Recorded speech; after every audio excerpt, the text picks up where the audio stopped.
Well, hello Exile, StevieB here from StevieB Gaming. I just thought I'd go ahead and create a new hideout. My Tora hideout pulled in a lot of views on YouTube and quite a few comments as well, like good ones, which is always a good thing to have.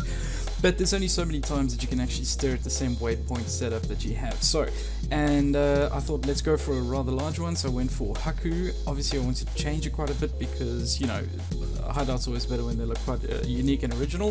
So let me just do a quick run through. You'll see at the end of this video I've taken all of the work that I did, which is about 3.5 hours that it took to create this hideout, and I squashed it down into 15 minutes, so it's almost like a stop motion setup of how I did the whole hideout. So if you're interested, go ahead and watch at the end of this. I'll keep it short, don't worry, so you can see how the whole thing is done. Now look, one thing I'd really like GGG to add, and I don't know if they ever will, but if someone is listening, maybe you should think about it, is the ability to move our waypoints. I would ideally like to have my waypoint down here somewhere. The whole idea with this hideout is that there's more than one beach that exiles can get stranded on when coming to join Raycast, and this is an alternative that people got stranded on. You'll see here that this is the main ship that they all came across on. We had a mixture of soldiers as well as slaves who are just regular exiles now, and they got hit by this big ass rock over here. You'll see there's a bit of debris that I put around, trying to make the place look a bit dodgy. You see we've got some bigger rocks out here. There's a warning, which clearly nobody saw. Some small little rocks here, another boat, some more wreckage, that kind of thing. So this is a really dangerous place to go. The idea with the glowing embers and the kind of eerie feel is that there must be something magical, mystic about this particular area, almost like this island is sort of attracting people to come ahead and crash on it. Now we've got the group of slaves or exiles across here who are recuperating quite nicely. Some of them have started fishing, got some fish over here and a fire, etc, etc. And we've got the dead soldiers. The soldiers who did manage to survive the actual crash were brutally murdered by the exiles. I guess don't have to have brutally murdered, but hey, why the hell not? So the exiles or ex-slaves, they're busy taking as much as they can from the wreckage and kind of laying it out so they can survive. This is one of these beautiful islands which was part of an ancient civilization many years ago that is, well, obviously the civilization is wiped out by something or other. So you'll see like small remains of these kind of walls. Every now and then you'll see a bit of building hidden away, you'll see a statue kind of popped around. None of it has really been looked after properly, which is why everything is kind of mussy.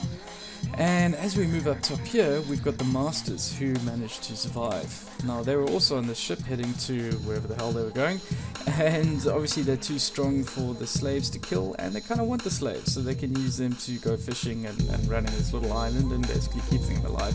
So they've kept the best of the supplies. The few soldiers who did manage to survive and get through got brutally cut down. I love the word brutal, I don't know why, but there it is.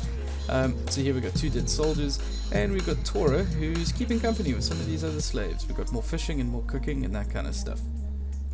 Now Vegan is the gatekeeper to the rest of Raycast. The idea is that in order for you to go anywhere besides this tiny little island, you have to get through Vegan. So we can obviously just run right past, and here we go. We've got our map device, we've got Zana overlooking the whole thing, and this is how you would get to the rest of Raycast, through the map device. The waypoint itself is over here, but like I said, it would be nice if we could have it at the beginning, but I did what I could here and just popped it around. Katarina's got her own little area surrounded by rocks and all sorts of glowy stuff. We've got Tora parking off. Just to show you guys how much work actually goes into this kind of thing, let me load up edits and add that. You'll see that I've got a huge amount of items to try and cover the floor. There's more trees than you would suspect. I try and get them to double over as much as possible, just so it looks really lush and full of life, I guess. Yeah, so there's a lot of items that have been put down here. What I've done is I've taken the entire process, which took me about 3.5 hours, and I've squashed it down into 15-minute videos. So it looks a lot like a stop animation kind of video that you can watch. I'm going to play it at the end of this, so you can see how the whole thing was set out step by step. It really is the entire thing from beginning to end. I'd like to hear back from you guys. If you have any comments or requests, anything like that, please just pop it into the description, into the comment section below this video. And if you do like it, please hit subscribe. I'm slowly getting more subscribers and I am putting as much effort as I can into these videos. Anyways guys, I hope you enjoy the upcoming video. Yeah, this is StevieB from StevieB Gaming signing out.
Hey guys and girls, StevieB here from StevieB Gaming. I just want to say thanks very much for watching the video, and I'd love to see some comments, likes and subscriptions from it. I want to give this a good shot, review lots of games, focus a lot on Path of Exile to keep people up to date with all the changes happening in the wonderful world of Rayclass. To do this, I need your help. Please click the subscribe button. Every subscription gives me some motivation to keep it up and to get better. Thanks again, StevieB signing off.